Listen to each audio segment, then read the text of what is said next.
सत्संगत जी, प्यार से कहना धन निरंकार जी।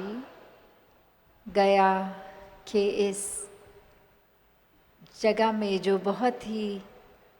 एक हिस्टोरिकल इम्पोर्टेंस भी रखती है,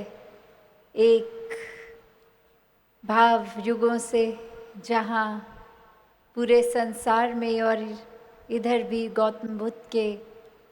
एक जीवन के ये सबसे ज़्यादा अहम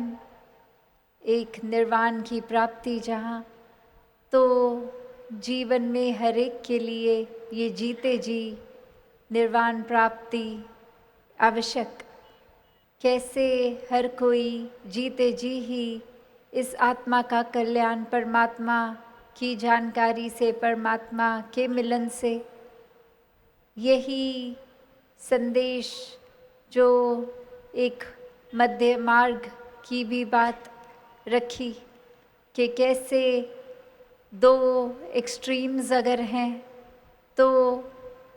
ना किसी भी तरफ की ज़्यादा अति अच्छी, ये बैलेंस की बात है, ये खुद की संभाल की बात है, ये एक मिडिल पाथ की बात है। और ऐसा ही उदाहरण अक्सर हम रोज़मर्रा में देखते हैं, जहाँ एक हमें बेशक ये पता होता है कि कोई भी चीज़ की अति एक नुकसान ही देगी, फिर भी मन एक अति की ओर जाता रहता है। कहीं एक भाव, एक जो बुरा ख्याल कह लें, नेगेटिविटी कह लें, आता है तो उसके अंदर ही मन को डुबाए रखना या फिर उभर जाना, ये चुनाव की बात कि कैसे अगर हम उस दुख की चीज़ को इतना गम बना लेंगे तो ये एक छोर, और जहाँ एक दूसरा छोर की बिल्कुल अगर कोई दुख की घटना है भी तो भी वो इमोशन, वो एहसास नहीं फील किया, वो महसूस नहीं किया, तो वो दूसरा छोर, तो ये दोनों ही एक हानि की बात है। जहाँ एक एक पल में ये उतार चढ़ाव जीवन के आ रहे हैं, उसको महसूस करते हुए भी उससे उबर जाना ही मध्य मार्ग है। कि एक दुख अगर है भी तो वो उस पल में दुख को जीकर फिर उससे उभरना है। एक ह्यूमन इंस्टिंक्ट्स की बात कि ये अगर भूख भी लग रही है, डर भी लग रहा है,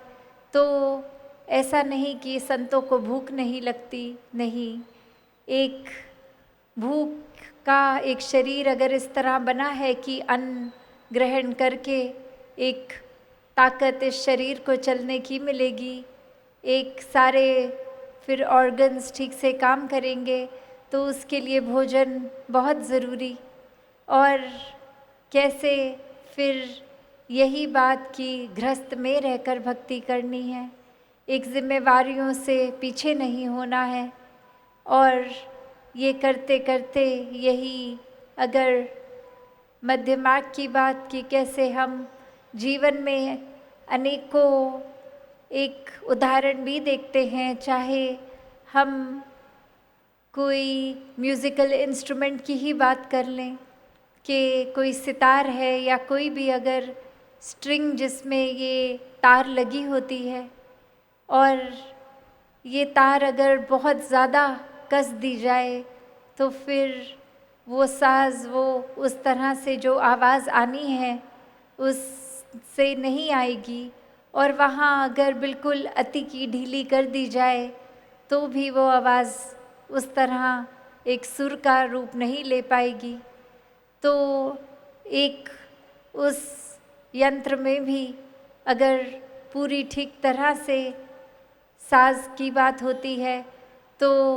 वो स्ट्रिंग्स को, वो तारों को उतना ही कसना है जितना उचित है, ना इस पार ना उस पार, तो ही ये मधुर संगीत सुनने को मिलता है। ये ही एक बैलेंस की बात, ये मध्य मार्ग की बात। तो जीवन में हम अक्सर कितनी बार ऐसा देखते हैं कि एक अक्सर बात में भी बोले जाते हैं कि हमारा इच्छा ये है पर हमारी सोच ये है, और ये भी कहा जाता है कि ये कोई दिल की बात या दिमाग की बात में कुछ कश्मकश सी है।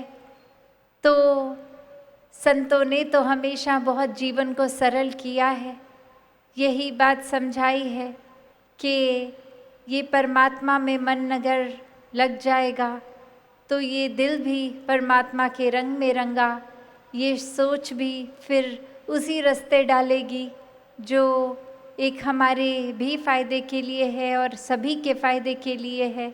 ये एक चालाकी चतुराई से सोच एक खुद को दूर ही रखेगी। ये पक्के के रंग में रंगती हुई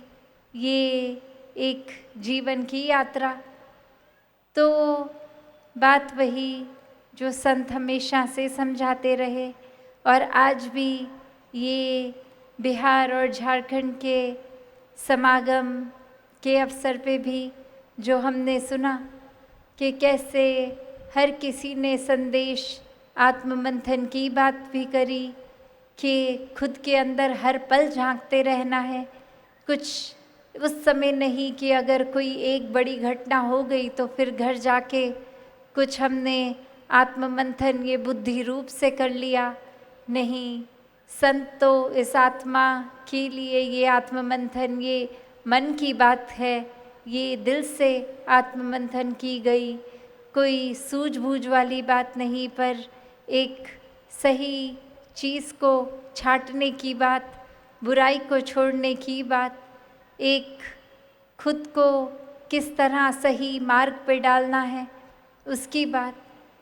तो जहाँ ये ब्रह्म ज्ञान का भी जिक्र बार बार कि एक ही उद्देश्य मनुष्य जन्म का कि अपनी असली पहचान करनी है, और ये असली पहचान किसी राज्य जाति पाति रंग भाषा भोजन की तरीके रीति रिवाज में नहीं है। असली पहचान तो अपनी ये परमात्मा ही है जो जीते जी इस जीवन के हर पल में एक, जहाँ से दासी ने बात शुरू की कि ये निर्वाण प्राप्ति, ये मुक्ति, ये जीते जी ही प्राप्त करनी है, कि ये परमात्मा अगर झोली में है हर समय एहसास में इसी के हैं, तो हर पल ये आत्मा भी सोच भी ख्याल भी मुक्त हैं। ये फिर एक हमेशा इस रूप में जो जिस तरह उदाहरण अक्सर दिया जाता है कि उभरने वाली और डूबने वाली अगर वस्तुएं हैं तो वो पानी उस तरह से है कि आप अगर पानी में लोहा डालेंगे तो उसका डूबना तो निश्चित है, और अगर हल्की सी लक्कड़ है तो वो उस पानी के ऊपर ऊपर तैरती है। तो एक बात और चीनी की अगर उदाहरण लें तो वो चीनी तो ना डूबेगी ना उभरेगी, वो तो घुल जाएगी उस पानी में। तो बात वही कि संतों ने जीवन इस तरह का बताया कि जब एकमिक हो गए इस परमात्मा में, वही निर्वाण प्राप्ति है। जिस तरह फिर उस चीनी का कोई अस्तित्व नहीं रहेगा, पर चाहे वो लक्कड़ हो चाहे वो लोहा हो, वो दो अलग छोर उस पानी के, पर एक चीनी का रूप जो घुल गया, तो फिर उसी तरह हर पल परमात्मा में रंगा हुआ मन भी एक कर्म कुछ भी कर रहे हों, पूरे दिन में जिम्मेवारियां कुछ भी निभा रहे हों, ये मन तो परमात्मा में है। भले हाथ कोई कार्य कर रहे हैं और फिर वो हाथ भी हमेशा भलाई का ही कार्य करते हैं, क्योंकि मन में परमात्मा का एहसास, तो ये सोच सही दिशा में ही रहती है। तो संतों ने हमेशा यही समझाया कि खुद को संवारा जाए, एक दूसरों पे टिप्पणी करने से पहले ये आईने की भी बात आज हो रही थी कि एक संसारिक रूप में तो घरों में जो शीशा होता है उसमें हम अपना बाहर से तो शक्ल आकार देख लेते हैं, पर मन के अंदर का आईना, ये आत्ममंथन, इस तरह से हर पल में खुद को चेतन करना है। एक समय नहीं, हर समय ये निराकार को बसाकर ये एहसास खुद में रहे कि क्या वाकई ही सिर्फ मुंह से सुमिरन हो रहा है या सुमिरन के भाव भी एक अपने अंदर हैं। क्या हम वाकई ही हर किसी में परमात्मा का रूप देख रहे हैं, या आज भी हमारी सोच किसी के आकार के ऊपर ही अटकी है कि ये इंसान मेरे जैसा नहीं है, इसका आकार तो ये श्रेष्ठ नहीं है, एक मेरे जैसी भाषा नहीं है बोलते तो श्रेष्ठ नहीं है, या कहीं और किसी भी तरह के पुरुष नारी इत्यादि कोई भी हमने भेदभाव के कारण बना लिए हैं। तो जिन्होंने वाकई ही परमात्मा से प्रेम किया, उन्होंने ही परमात्मा की पूरी रचना से प्रेम किया। फिर ये भाव कि कैसे कोई ऊंचा नीचा नहीं, किसी की भी बात को एक उस तरह से ही लिया जा रहा है कि किसी ने कुछ कहा है तो जो उसमें से अच्छा है उसको छांट के जीवन में लागू कर लिया जाए, और जो लग रहा है कि एक हमारे हित के लिए नहीं है वो उनकी बातों को छोड़ दिया जाए। उनसे फिर वो एक मन के भाव भी एक खराब नहीं किए जाते, बस अरदास रूप ये निकलती है परमात्मा से कि उनके मन में जो एक भाव अच्छे नहीं वो भी किसी तरह संतमति को अपना लें और भाव उनके भी अच्छे हो जाएं। संत कभी भी किसी के लिए कोई एक मन से बुरी कामना नहीं करता, एक हरेक की भलाई में ही एक संतुष्टि, एक खुशी, एक आनंद कि अगर पड़ोसी के घर में रोशनी है तो खुद के घर में भले हो ना हो वो उतनी ही खुशी। तो भाव यही कि हर किसी को अपना लेना, ये एकत्व की बात, ये तभी हासिल होती है जब इस परमात्मा से पहले एकत्व का रिश्ता बनता है। फिर ये जब कादर ही मन में है तो पूरी कुदरत का भी सत्कार, सेवा भाव भी। फिर हम प्रकृति को नष्ट भी नहीं करते, एक साफ सफाई मन की भी, बाहर भी, एक चीज़ों को इस्तेमाल रूप एक सदुपयोग में ही किया जाता है, फिर दुरुपयोग नहीं होता। कहीं एक उस भाव से कि हमने तो अगर मिल रहा है तो जितनी ज़रूरत है उससे ज़्यादा लें, ऐसे भी संतों के भाव नहीं होते। एक संतुष्टि की बात, एक बैलेंस की बात, और यहीं ये तराजू रूप कह लें, या जो अक्सर हम एक चिड़िया के दो पंख कहते हैं कि ये ज्ञान भी कर्म भी उतना ही ज़रूरी, कि सिर्फ परमात्मा की बात ही नहीं, वाकई ही परमात्मा को ढालकर जो ये ब्रह्म ज्ञान मिला इसके ऊपर आधारित ये जीवन भी हो, हर पल ये नियत भी हो, तभी वाकई में एक वो उड़ान रूप होगा। तो इसी भाव से हर कोई, जहाँ एक दुनिया में तो देखते हैं कि कैसे ये चतुराई, चालाकी, छल कपट, दूसरे को दर्द देना ही उद्देश्य आजकल बन गया है, वहाँ संत ये अपने मन में दर्द रखते हैं हर किसी के लिए कि एक आत्मा जहाँ पीड़ित युगों से शरीर बदल बदल के एक अस्तित्व अपना खोती गई, वहीं संत परमात्मा के साथ जीते जी ये आत्मा का मिलन कराना, ये एक आत्मा की पीड़ा तो दूर करते ही हैं, वहाँ एक संसारिक रूप में भी संत हमेशा वरदान ही बने हैं, एक समाज का कल्याण भी करते हुए। तो हम भी अगर देखें कि ये परमात्मा ने हमें जो दिया, जो नहीं दिया, जितना भी दिया, उसका हम क्या कर रहे हैं? क्या हम सिर्फ उसमें वो अगर कुछ रूप में एक कमाई है, धन है, तो वो भी अगर हम क्या सिर्फ अपने ऊपर ही या परिवार में ही लगा रहे हैं, या मानव कल्याण में भी वो सेवा रूप का भाव है कि किसी और के जीवन में हमारी तरफ से, चाहे तन रूप हो, एक मन रूप, धन रूप, किसी भी तरह से किसी के कल्याण में समर्पित हो पा रहे हैं, या फिर वही ख्याल लालच का भरा हुआ है, एक अकड़ का भरा हुआ है, एक अहम का, अहंकार का भरा हुआ है, एक अपनी संप्रति के एक जुड़ाव इतना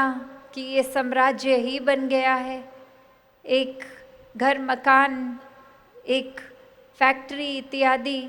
ये पूरा हमारा है और हमने तो दूसरे का भी हक दबोचना है। अगर ऐसे ख्याल हैं तो फिर ये शुक्राना भाव कहाँ आएगा परमात्मा से? उल्टा जो मिला उसका भी दुरुपयोग ही हो गया, क्योंकि एक दूसरे के ये सहायता रूप नहीं, ये सेवा का भाव, ये तो और ज़्यादा ज़रूरी एक भाव होना मन में कि एक मदद नहीं कर रहे किसी की भी, ये तो समर्पित हैं हमारा मन जो दूसरों के लिए किसी रूप में काम आ सके, तो क्योंकि ये निराकार दातार परमात्मा ने ही कुछ दिया तो हम आगे कुछ कर पा रहे हैं। ये दातार ने अगर शरीर का बल नहीं बख्शा होता, ये बुद्धि ठीक नहीं रखी होती, ये धन दौलत नहीं होती, तो फिर हमारा भी हम गुजरान अगर नहीं कर पाते तो हम किस तरह से बोल सकते हैं कि एक हमारा एक ये शरीर है, हमारा धन से बहुत अच्छा है, ये परमात्मा ने दिया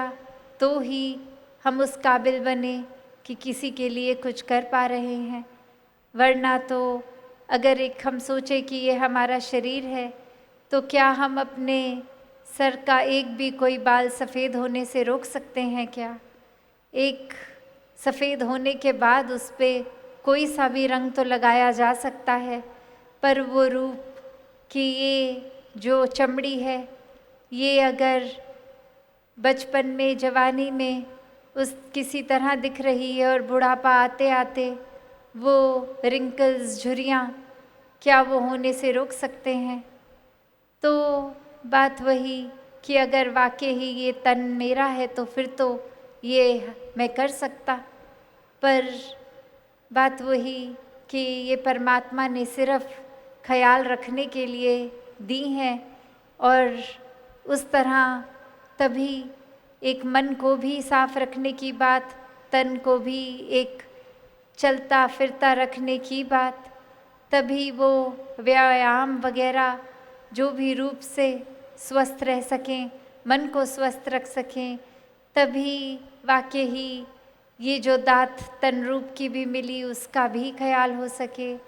ये तन किसी पे अत्याचार करने के लिए नहीं परमात्मा ने दिया, ये शब्दों को परमात्मा ने गाली गलोच या निरादर या दुख पहुंचाने के लिए नहीं दिया। ये कोई भी एक चीज़ अगर हम ले लें, वो एक दात है, एक गिफ्ट है जिसका हमेशा सदुपयोग ही करना है, और किसी को भी उस रूप में अपने से नीचा मानकर नहीं, बल्कि हर एक में परमात्मा को देखना है, हर एक को पूजनीय मानना है, हर एक की सेवा करते हुए इस रूप में ही हर किसी का आदर सत्कार मन में, तभी ये ह्यूमन वैल्यूज़ रहती हैं। और ये कोई दिखावा मात्र क्या नहीं, कुछ पल का नहीं, वाकई ही प्रेम के भाव, करुणा के भाव, दया के भाव, एक समदृष्टि वाली नज़र, बिना भेदभाव के जो देखे हर एक को, एक भाव कि ये संसार में अमन फैलाना है, एक खुद में फिर वो एकत्व परमात्मा से पहले रखना है। ये शुरुआत खुद से आत्ममंथन का ये जो जर्नी विदिन है, अंदर की ओर जाते हुए खुद को संवारना है। तो जिस तरह से ये जगह का भी नाम गया है, तो हमने अपने मन के अंदर देखना है कि हमारे अंदर क्या अहंकार है या गया है। तो अहंकार को हमेशा एक अपने अंदर स्थान नहीं देना, और ये संभव है ऐसा करना, वरना अक्सर तो ये सूक्ष्म रूप भी अहंकार का हमें पता नहीं लगता कि आज अगर 2-4 लोगों ने वाहवाही कर दी और हमारी सोच ने खुद को इतना श्रेष्ठ मान लिया, अब हर जगह अगर ऐसा है तो कैसे खुद को एक ग्राउंडेड रख सकें, एक खुद को अपनी जड़ों के पास रखें। तो ये बात वही कि जब भी एक कर्ता, ये दातार, ये परमात्मा को हम याद रखेंगे कि करने वाला ये परमात्मा, तो फिर कोई अगर तारीफ़ कर भी रहा है तो ये परमात्मा का ही इस पे क्रेडिट, ये श्रेय जाता है। तो फिर हर चीज़ से हम अहंकार रहित भी हो सकते हैं। तो भाव यही कि हर कोई जहाँ मानवीय गुणों से युक्त होकर जीवन जी सकता है, एक जीते जी मुक्ति प्राप्त कर सकता है, ऐसा जीवन जो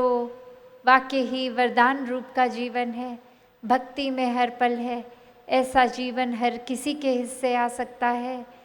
तो हर कोई जहाँ जीते जी इस ब्रह्म ज्ञान को प्राप्त करके जीवन को जीने का एक पूर्णता से ये सलीका ले ले, वहीं हर पल ब्रह्म ज्ञान से परमात्मा को याद रखते हुए हर पल में आनंद, कण कण से कुछ ना कुछ सीखने की ये जिज्ञासा रूप और एक शिक्षाएं चहुँ ओर, ये सत्संग की महत्वता कि संतों ने तो सिखाना ही अच्छा है, वो सीखते हुए जीवन को आगे बढ़ाएं, सेवा रूप समर्पित होकर, सुमिरन रूप सिर्फ बोली से नहीं, भाव से ये परमात्मा से अपनी लिव और जुड़नी और गहरी करनी। तो ऐसा जीवन हर किसी के हिस्से आए। साथ संगत जी, प्यार से कहना, धन्यवाद जी।